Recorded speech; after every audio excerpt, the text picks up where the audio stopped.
I'm on the slow roll this morning as I approach Aus in the conclusion of this gravel road.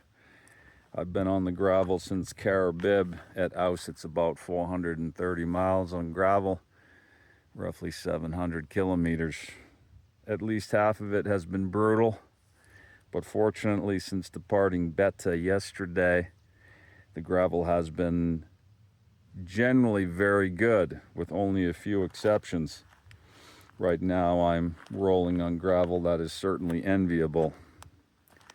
There are many gravel worshippers out there, gravel bikers, folks that are rolling on roads like this one on bikes like mine, and they would be very pleased to be on this section all the way back to Beta.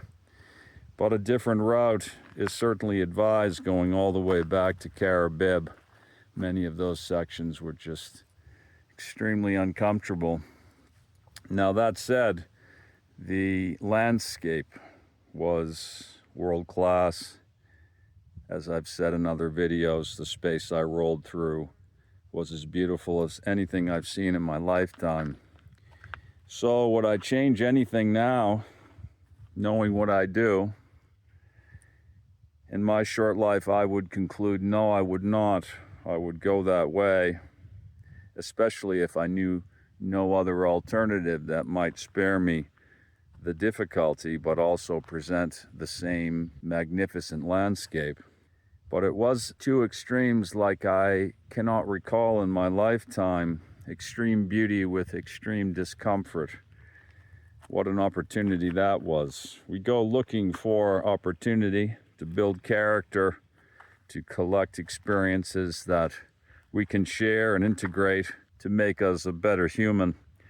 And that contrast between scenic splendor and physical challenge, mental challenge as well, was a rare gift from the universe. So I think that's what I'll look back on as a gift from the universe, an opportunity to swim in those two extremes, not just for a short time either, but for many days. I have decided to pause at Aus, AUS, where the pavement resumes. I will get a campsite there. I should be there before 2 o'clock. I will use the extra time to publish some more videos, I hope, because my YouTube channel has published all that I had uploaded up until this point.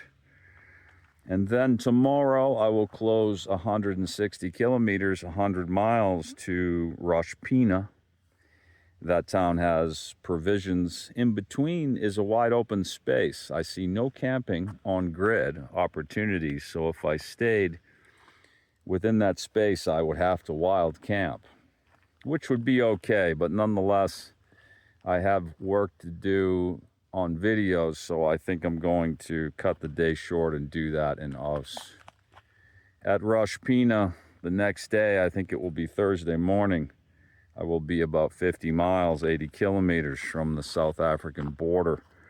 At Aranjemund is the Namibian side, and Alexander Bay is the South African side. Normally, I would ride directly into South Africa at that moment, but there is one unknown. That is, I'm picking up a package in Aranjemund that I shipped there from Caribib. That was 2 kilos, about 4 pounds of gear, including a spare tire. I kept one spare tire on the bike. It's in one of the rear panniers, but I did remove the used spare tire. There's a new one here on the bike still, and ship that with some other gear to the border. I'm going to carry it over the border, which means I'll avoid customs, and then I will very likely ship it from the other side. So that's all very complicated, and it could cause me to pause at the border for a night. I'm going to say now almost certainly will, but we'll see. And the last thing I'll say is I now have a friend in South Africa that is advising me. He is the uncle of a friend of mine from the United States, and he is providing me with some very useful insights, including the gravel road in South Africa that I already mentioned. Well, that's all from this enviable fence line in a broad valley with gorgeous colors. I am deeply inspired by this space, and despite the thrashing I took on the gravel a few days ago and for days, I will remember it with deep fondness.